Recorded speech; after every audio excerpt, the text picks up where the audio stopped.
Hello everyone. So in this video I am going to demonstrate in Postgres if we want to take a backup how we can do. Let's click on backup.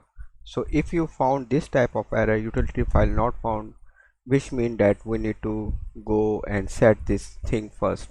So in file preferences we need to go actually in a scroll down binary path.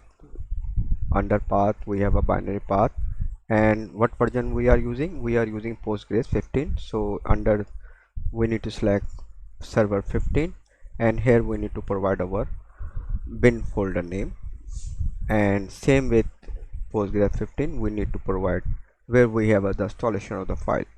So after this setting and refresh it, and if we go in Postgres backup, so you see the error is resolved.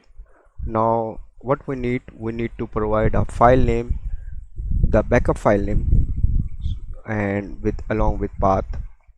So let's say my Postgres backup is a folder where I want to place my file.